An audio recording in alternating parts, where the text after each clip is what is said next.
Hello दोस्तों, दृष्टि IAS के न्यूज ऑन मैप प्रोग्राम में आप सभी का स्वागत है। और आपको पता है कि ये प्रोग्राम पीटी रिवीजन के लिए स्पेशली चलाया जा रहा है। पीटी रिवीजन के अंतर्गत जो भी महत्वपूर्ण खबरें बीते साल में रही हैं, उनसे कुछ जरूरी सवालों को हमने यहाँ पर फिर से शामिल किया है, ताकि एक समय जब यह प्रोग्राम चल रहा था तब और दोबारा से इस प्रोग्राम के माध्यम से आप उन घटनाओं का और उन स्थितियों का एक बार क्विक रिवीजन कर सकें और नक्शे पर एक बार फिर से उन स्थानों को देख सकें, ताकि हमारी मेमोरी में वो चीज़ें बनी रहें। तो पहले शुरू करें एक खबर से जो कि अक्टूबर महीने से संबंधित है। बेसिकली ये जो प्रोग्राम है आज का, ये अक्टूबर महीने की प्रमुख खबरों को शामिल करता है। तो अक्टूबर 2022 में US India strategic clean energy partnership का मंत्री स्तरीय संवाद आयोजित किया गया था। ये एक महत्वपूर्ण खबर हो सकती है। यूपीएससी की परीक्षा में एक स्टेटमेंट के रूप में ये कथन आ सकता है। अब प्रश्न पर आते हैं। प्रश्न में भू आकृतियां या भू स्थितियां दी हुई हैं और आगे उनकी विशेषता दी हुई है। तो आपको बताना है कि इनमें से कौन से युग्म सुमेलित हैं। पहला है मिसिसिपी नदी, आगे लिखा है इसका मुहाना मैक्सिको की खाड़ी में है। दूसरा डेथ वैली कोलोराडो पठार के पश्चिम में स्थित है। और तीसरा नियाग्रा जलप्रपात इरी और ओंटारियो झील को जोड़ने वाली नदी पर स्थित है। ये तीनों ही जो नाम यहाँ पर दिए हुए हैं, इस बात को ध्यान रखिएगा, बहुत महत्वपूर्ण स्थान है और इन पर सवाल इसके पहले भी बन चुके हैं। संभावना हो सकती है दोबारा रिपीट हो जाए या फिर किसी स्थान को पूछा जाए। पहले शुरू करें मिसिसिपी नदी से। यहाँ पर आपको दिखेगी मिसिसिपी नदी, जो कि यूएसए के अंतर्गत आती है और इसका मुहाना अगर आप देखेंगे तो मैक्सिको की खाड़ी के पास ये डेल्टा बनाती है। ठीक है। और यहाँ पर आपको दिखेगी मिसौरी नदी। ये दो प्रमुख नदियां हैं यूएसए के अंतर्गत, जहाँ मिसिसिपी नदी मुख्य नदी है और मिसौरी नदी इसकी एक सहायक नदी है। यहाँ पर एक तथ्य ये भी है कि मिसौरी नदी मिसिसिपी नदी से लंबी नदी है, जबकि इसकी सहायक है। ठीक है। पहला स्टेटमेंट है सही, मिलान जो है। दूसरा डेथ वैली कोलोराडो पठार के पश्चिम में दिया हुआ है। तो ये आपको जो प्लेटू यहाँ पर उठा हुआ भाग दिख रहा है, पठारी भाग, इसके पश्चिम में है डेथ वैली और ये लगभग 86 मीटर गहराई पर स्थित है समुद्र तल से अगर आप देखेंगे, इसलिए एक बहुत गहरा स्थान भी इसको माना जाता है। अगला है नियाग्रा जलप्रपात इरी और ओंटारियो झील को जोड़ने वाली नदी पर स्थित है। इसको देख लें, यहाँ आपको दिख जाएगा। ये है प्रमुख ग्रेट लेक्स जिनको कहा जाता है। सुपीरियर झील, मिशिगन झील, ह्यूरॉन झील, इरी झील और ओंटारियो झील। अब प्रश्न में चर्चा है इरी झील और ओंटारियो झील के बीच में। सभी झीलें आपस में जुड़ी हुई हैं, तो यहाँ पर एक नदी है जो इनको जोड़ती है, इसको कहते हैं नियाग्रा नदी और नियाग्रा फॉल्स भी यहीं पर स्थित है। तो ये यहाँ से जोड़ती है, फिर आगे जाकर के जो निकास है एक अलग नदी के माध्यम से फिर उत्तर की ओर हो जाता है। तो ये है यहाँ पर सही है, इरी और ओंटारियो झील के पास नियाग्रा जलप्रपात स्थित है। तो कितने कथन सही हो गए? तीनों ही कथन सही है, उपर्युक्त सभी। अब आपको आज के सेशन में ये भी करना है कि एक मैप लेकर के रखना है। उम्मीद है कि आप हमेशा ही ऐसा करते होंगे, क्योंकि कई सारे प्रश्न जब यहाँ पर आएंगे तो आपको उनको मार्क भी करना है। कुछ ऐसे सवाल होंगे जो मैं आपके लिए छोड़ूंगा बीच में, तो आपको उन्हें गूगल कर लेना है या कहीं से भी ढूंढ करके लिख लेना है, ताकि एट द टाइम आपका रिवीजन हो सके। वीडियो आप कुछ देर के लिए पॉज कर सकते हैं। अगली खबर है, भारत और यूनाइटेड किंगडम के रक्षा उद्योग संगठनों ने अधिक प्रभावी सहयोग के लिए एक नया रक्षा उद्योग संयुक्त कार्य समूह बनाने का निर्णय लिया है। प्रश्न क्या है? यदि एक क्रूज जहाज लंदन से चलकर उत्तमाशा अंतरीप यानी केप ऑफ गुड होप के रास्ते मुंबई तक यात्रा करता है, तो उसे अपनी यात्रा का कुछ भाग पश्चिमी गोलार्ध में तय करना पड़ेगा। पहला। दूसरा, यदि एक क्रूज जहाज लंदन से चलकर लाल सागर के रास्ते मुंबई तक यात्रा करता है, तो उसे अपनी यात्रा का कुछ भाग पश्चिमी गोलार्ध में तय करना पड़ेगा। बेसिकली दोनों में ही कहा गया है कि अगर वह केप ऑफ गुड होप यानी अफ्रीका के पास से होकर के जाएगा तो उसको पश्चिमी गोलार्ध में आना पड़ेगा, अगर वह लाल सागर से जाएगा तो भी आना पड़ेगा। देखते हैं, यहाँ पर है लंदन और ये जो एक सीधी रेखा आपको दिख रही है ये प्रधान मध्याह्न रेखा है। तो अगर कोई व्यक्ति यहाँ से निकल करके आता है और वह जाना चाहता है मुंबई, मुंबई यहाँ है, और प्रधान मध्याह्न रेखा के पूर्वी क्षेत्र को अगर आप देखेंगे, पूर्वी गोले के भाग को, तो इसको कहते हैं पूर्वी गोलार्ध और पश्चिमी भाग को कहते हैं पश्चिमी गोलार्ध। तो अंत में जाकर के 180 डिग्री पर दोनों मिल जाएंगे, क्योंकि अगर आप इसको गोले की तरह देखेंगे तब ये चीज़ ज़्यादा बेहतर समझ में आएगी। अगर व्यक्ति यहाँ से जाता है इधर लाल सागर वाले रास्ते से, तो भूमध्य सागर से होकर के गुजरेगा और इस तरह से जाएगा। लेकिन आपको यहाँ दिख रहा है कि तब भी वह पश्चिमी गोलार्ध में आ रहा है। अगर वह केप ऑफ गुड होप वाले रास्ते से जाता है यहाँ से, तब भी वह घूम करके आने पर पश्चिमी गोलार्ध का हिस्सा प्राप्त करेगा मुंबई तक पहुंचने के लिए। यानी दोनों ही स्टेटमेंट यहाँ पर सही हैं। ऑप्शन सी, 1 और 2 दोनों। तो इसमें ज़्यादा कुछ नहीं, बस आपको थोड़ी सी लोकेशन का आइडिया होना चाहिए कि अगर वह यहाँ से गुजरता है तो फ्रांस का कुछ हिस्सा वैसे भी पश्चिमी गोलार्ध में है, यहाँ पर आपको स्पेन और पुर्तगाल भी दिख जाएगा। उसके बाद तो फिर उसको पश्चिमी गोलार्ध से निकलना ही पड़ेगा।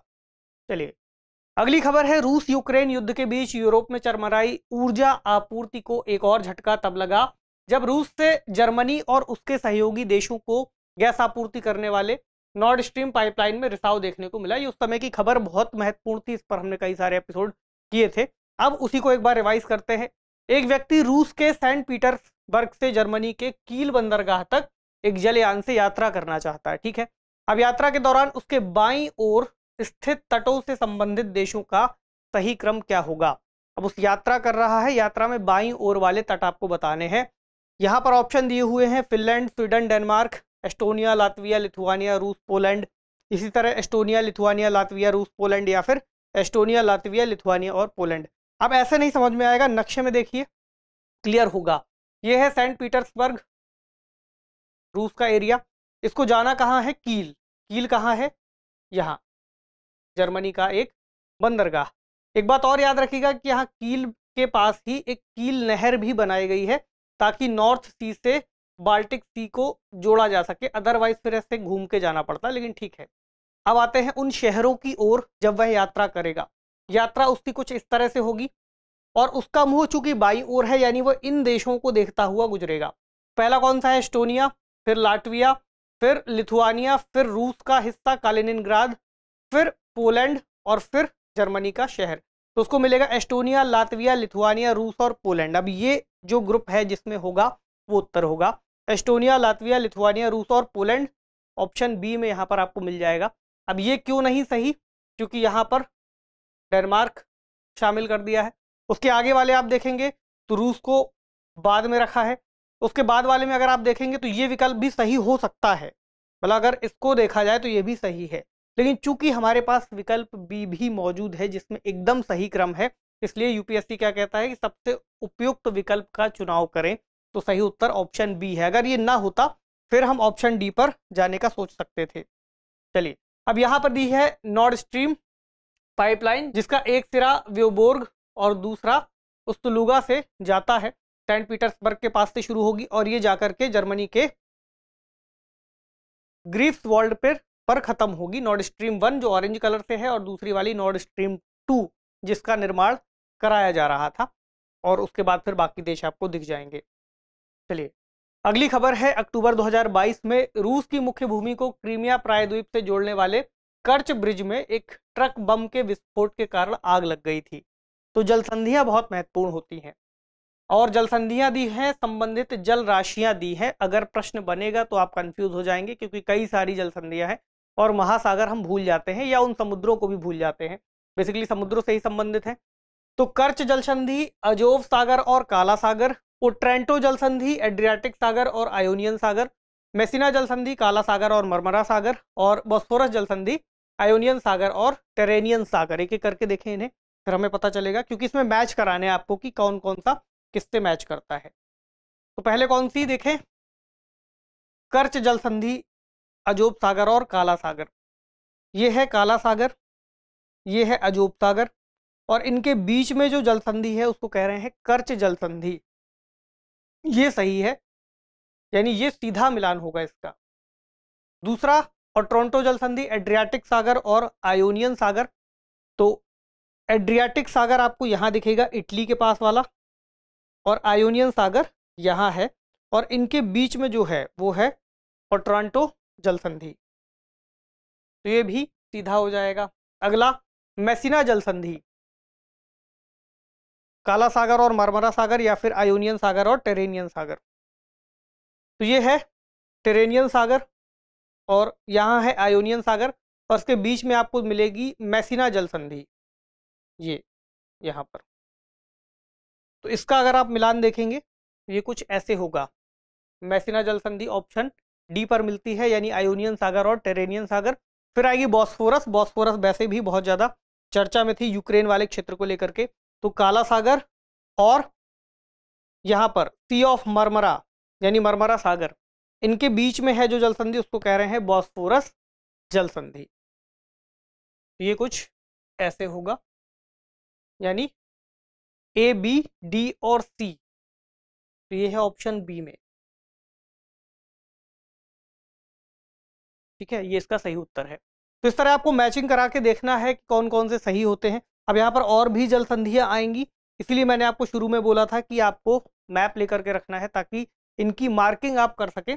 मार्क करेंगे तो आपको आइडिया लगेगा कि अच्छा ये वाला जो सागर है वो इटली के पास वाला है, उसके बाद आयोनियन है। अगर आप ऐसे सुन लेंगे, सुन करके छोड़ देंगे तो फिर बाद में भूल जाएगा, इसलिए जरूरी है कि मार्क करते रहें। अगली खबर है अक्टूबर 2022 में प्रकाशित एक अध्ययन में पाया गया कि ठंडी महासागरीय धाराओं ने गैलापागोस द्वीप समूह की ग्लोबल वार्मिंग से रक्षा की है। अब गैलापागोस द्वीप समूह के संदर्भ में कथनों पर हमें विचार करना है। पहला कहता है कि यह प्रशांत महासागर में स्थित है। दूसरा, यह लगभग 20 डिग्री दक्षिणी अक्षांश पर पेरू के निकट स्थित है। और तीसरा, यह हम्बोल्ट या पेरू की ठंडी जलधारा के प्रभाव क्षेत्र में आता है। कौन कौन से कथन सही है हमें बताना है। पहले इसकी अवस्थिति देखें कहाँ है। तो गैलापागोस आइलैंड या गैलापागोस आइलैंड यहाँ आपको दिखाई देंगे। ये तट है उत्तरी अमेरिका और दक्षिणी अमेरिका का, यहाँ इक्वाडोर है और ये है पेरू, ठीक है। तो ठीक है, प्रशांत महासागर का क्षेत्र आ जाएगा, सही है। दूसरा, यह लगभग 20 डिग्री दक्षिणी अक्षांश पर पेरू के निकट है। अगर आप 20 डिग्री देखेंगे तो 20 डिग्री आएगा यहाँ पर, ये वाली लाइन है 20 डिग्री की, लेकिन ये इक्वेटर के आसपास अवस्थित हैं ये वाले द्वीप। तो दूसरा वाला स्टेटमेंट है गलत। उसके बाद तीसरा, यह हम्बोल्ट या पेरू की ठंडी जलधारा के प्रभाव क्षेत्र में आता है।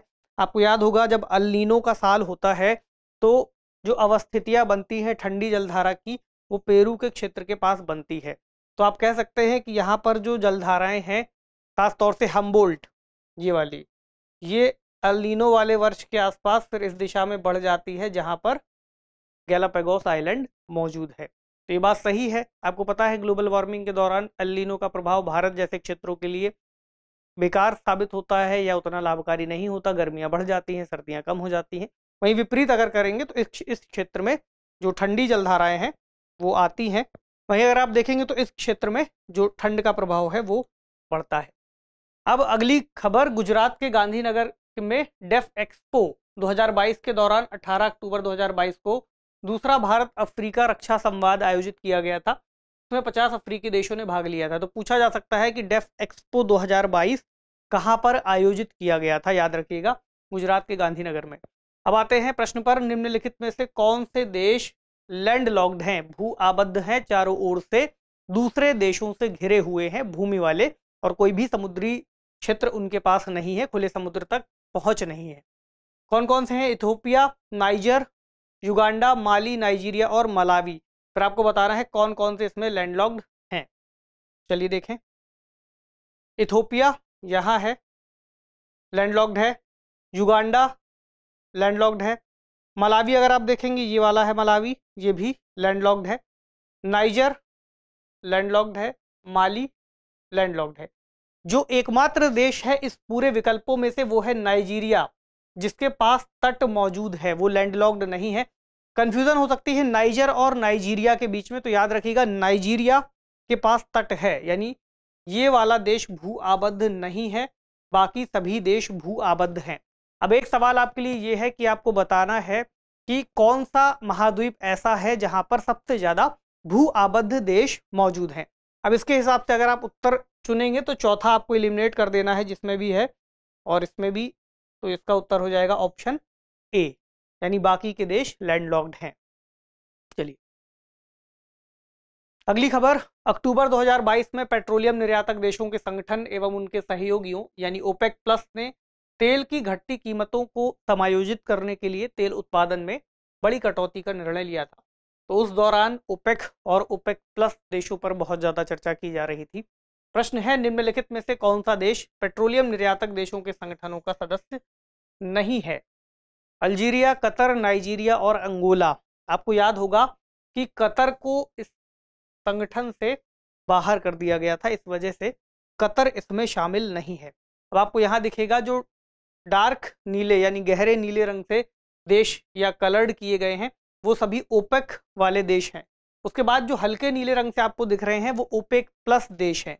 जैसे कि ओपेक देशों में आप देखेंगे अल्जीरिया, नाइजीरिया, अंगोला, ठीक, और इस तरह के कुछ देश मौजूद हैं।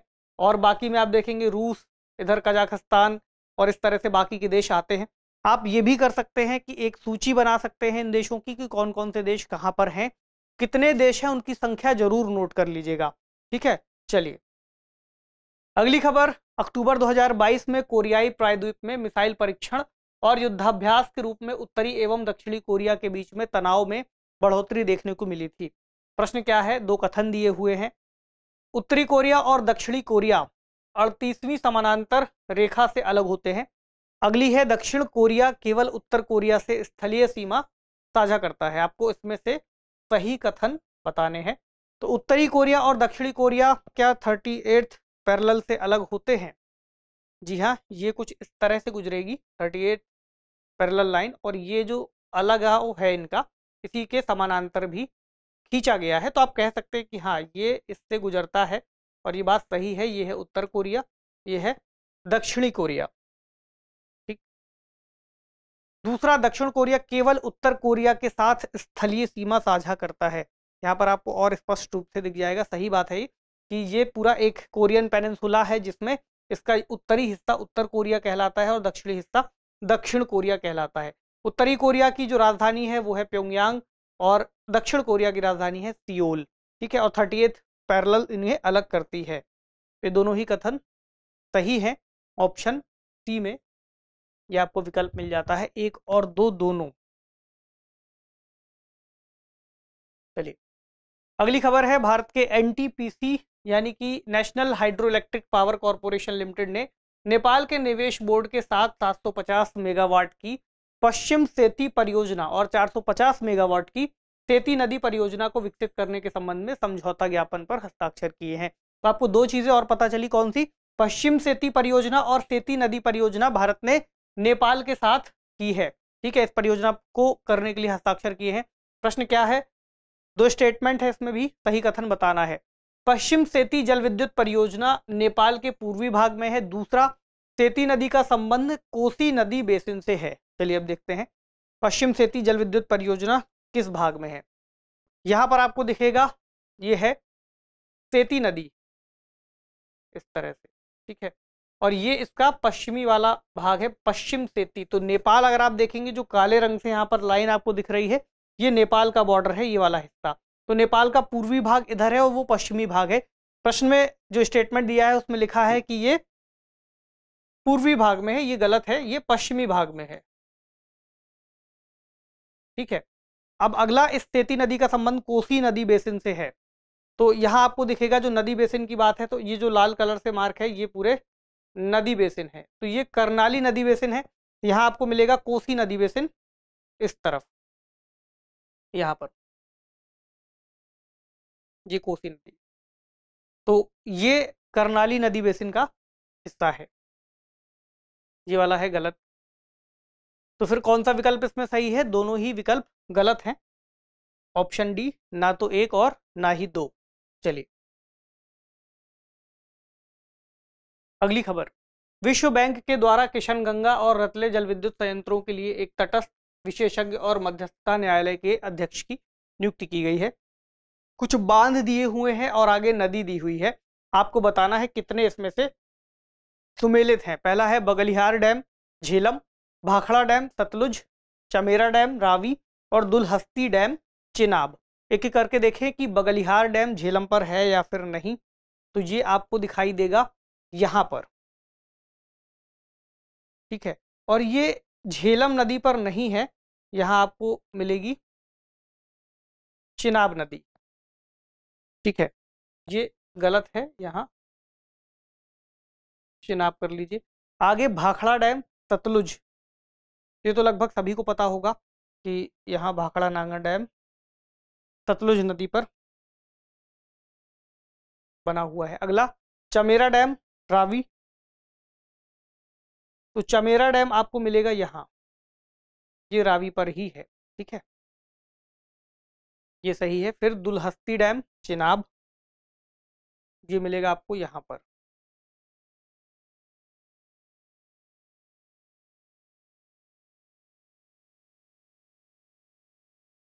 तो कितने युग्म सुमेलित हुए यहाँ पर? 3। ऑप्शन सी, यानी कि केवल 3 युग्म सुमेलित हैं, 1 युग्म गलत है। अगली खबर, सितंबर के आखिरी हफ्ते में इटली के रोम में स्टॉकहोम कन्वेंशन की स्थायी जैविक प्रदूषण समीक्षा समिति की 18वीं बैठक आयोजित की गई थी। तो इसके संबंध में एक प्रश्न बन सकता है ऐसा कि प्रधान मध्याह्न रेखा को केंद्र में रखते हुए निम्नलिखित को पश्चिम से पूर्व के क्रम में व्यवस्थित कीजिए। ये वे प्रमुख स्थान है जहां पर बैठकें हुई हैं, जैसे मॉन्ट्रियल, मिनामाता, रॉटरडम और किगाली। फिर आपको इनका क्रम बताना है प्रधान मध्याह्न को ध्यान में रखते हुए। तो वही प्राइम मेरिडियन रेखा आपको पता है यहाँ से होकर गुजरती है। फिर उन शहरों को हम देखेंगे। पहला कौन सा है? मॉन्ट्रियल। कहाँ है? कनाडा में है। यहाँ है इसकी लोकेशन, कनाडा के पूर्वी और दक्षिण पूर्वी क्षेत्र हम कह सकते हैं। तो यहाँ पर मौजूद है पहला मॉन्ट्रियल, ठीक है। दूसरा मिनामाता, रॉटरडम और किगाली। तो मिनामाता आपको मिलेगा इधर, जापान का एक शहर है। यहाँ है किगाली, ठीक। और उसके अलावा है रॉटरडम, तो रॉटरडम आपको मिलेगा।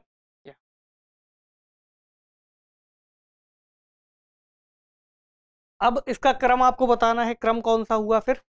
पहला मॉन्ट्रियल, रॉटरडम, किगाली और फिर मिनामाता, यानी 1, 3, 4 और 2। जी किस में है? ऑप्शन बी में 1, 3, 4 और 2। चलिए अगली खबर, विशेषज्ञों की एक टीम ने पश्चिमी घाट क्षेत्र में नीलकुरिंजी पौधे की 6 किस्मों की पहचान की। इन पौधों को इडुक्की जिले में स्थित संथानपारा के कलिपारा पहाड़ियों से प्राप्त किया गया था। बेसिकली खबर उस क्षेत्र की वैसे भी महत्वपूर्ण रहती है, दक्षिण भारत की।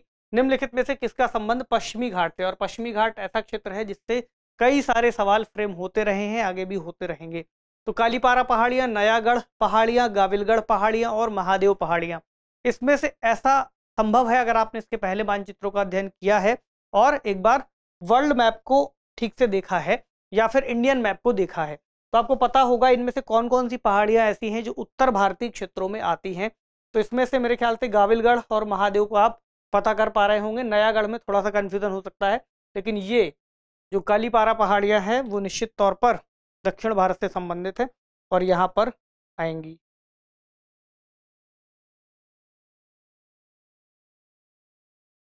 ठीक है, और बाकी की कौन सी हैं? नयागढ़ और गाविलगढ़ और महादेव।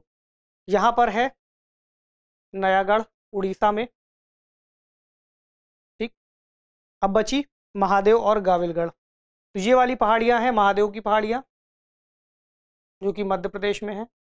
और यहाँ पर है अगली वाली, यानी गाविलगढ़ की पहाड़ियाँ, जो कि महाराष्ट्र और मध्य प्रदेश के बीच में पड़ेगी, यानी दोनों को ही घेरती है। तो ये है गाविलगढ़। इसके हिसाब से जो उत्तर है वो है ऑप्शन ए, ठीक। चलिए अगली खबर, पिछले साल लक्षद्वीप में 2 और समुद्री तटों को प्रतिष्ठित अंतर्राष्ट्रीय इको लेबल कौन सा? ब्लू फ्लैग प्रदान किया गया है। ब्लू फ्लैग एक ऐसा लेवल है जो अगर किसी तट को प्रदान किया जाए तो ये मान करके चला जाता है कि उसने कुछ वैश्विक मानकों का पालन किया है और वहां पर साफ सफाई आदि की व्यवस्था के उच्चतर स्तर मौजूद होंगे। अब समुद्र तट कौन कौन से हैं? मिनिकॉय, थुंडी, कदमत, ईडन और राधानगर। और राज्य या फिर यूटीज दिए हुए हैं लक्षद्वीप, केरल, पुदुचेरी और पश्चिम बंगाल।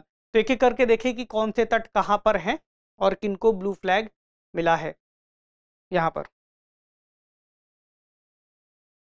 तो इसमें आपको यहाँ दिख जाएंगे जो मार्क किए हुए हैं, जैसे कदमत बीच, इसको ब्लू फ्लैग है। मतलब यहाँ पर जितने भी दिए हुए हैं ये सभी ब्लू फ्लैग इनको मिला हुआ है, और जिनको मार्क कर रहे हैं ये वाले फिर हमारे विकल्पों में दिए हुए हैं।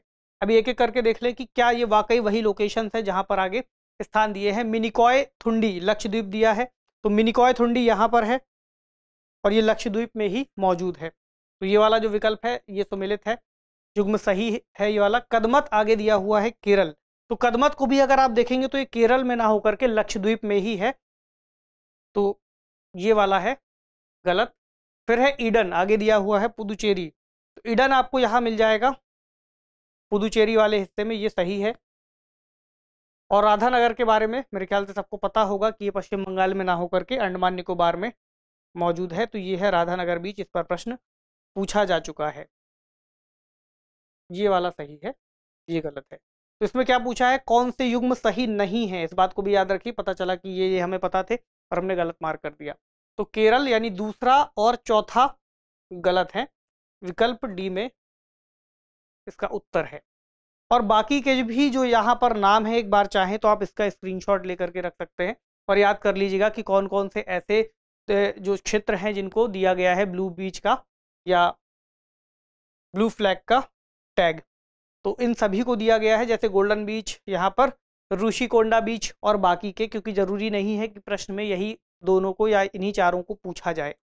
चलिए अगली खबर है, अक्टूबर 2022 में तमिलनाडु के पर्यावरण, जलवायु परिवर्तन एवं वन विभाग द्वारा एक औपचारिक आदेश जारी किया गया था, जिसके बाद गिद्धों के प्रभावी संरक्षण से संबंधित एक राज्य स्तरीय समिति का गठन किया गया।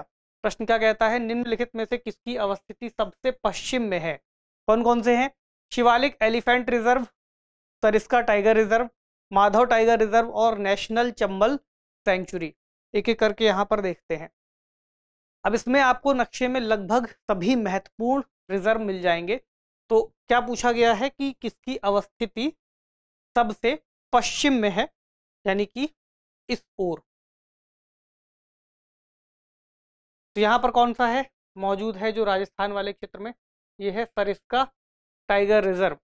उसके अलावा शिवालिक अगर आप देखेंगे तो उत्तराखंड में है, शिवालिक एलिफेंट रिजर्व, इसमें कंफ्यूजन ना हो आपको क्योंकि ये उत्तराखंड में है। अगला माधव नेशनल पार्क मध्य प्रदेश में है।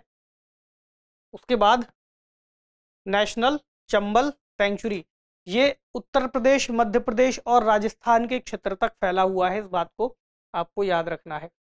इसके अलावा भी आपको इस नक्शे में जो सेंचुरीज और जो भी wild life sanctuaries, national park वगैरह दिख रहे हैं, ये सभी महत्वपूर्ण हैं। इसका भी स्क्रीनशॉट ले लीजिए और एक बार इनकी लोकेशन देख लीजिएगा, क्योंकि वही वाली बात हो जाएगी कि जो पूछा जाएगा आपको भी नहीं पता, लेकिन ये वो जरूर हैं जो चर्चा में बने हुए थे, तो इनको एक बार ठीक से आपको याद कर लेना है। चलिए अगली खबर कहती है कि भारत में शहरी बाढ़ एक समस्या बनकर उभरी है। इस बीच शहरी बाढ़ को नियंत्रित करने में सफल होने पर केंद्र सरकार ने 2 शहरों, कौन कौन से, दावणगेरे कर्नाटक का और अगरतला त्रिपुरा का, उसकी प्रशंसा की है। तो ठीक है, अच्छी बात है, 2 शहर हैं, उन्होंने अच्छा प्रदर्शन किया। प्रश्न क्या है, निम्नलिखित युग्मों पर विचार कीजिए। शहरों के नाम है और आगे नदी के नाम है, आपको बताना है कि कितने यहाँ पर युग्म सही हैं, यानी पहले से ही जो सुमेलित हैं। जम्मू आगे दिया है तवी, जबलपुर नर्मदा, दुर्गापुर दामोदर और गोरखपुर राप्ती। एक एक करके देखें। तो जम्मू शहर कहाँ है, यहाँ, और ये तवी नदी के पास मौजूद है, और तवी नदी फिर आगे जाकर के चिनाब नदी में मिल जाती है।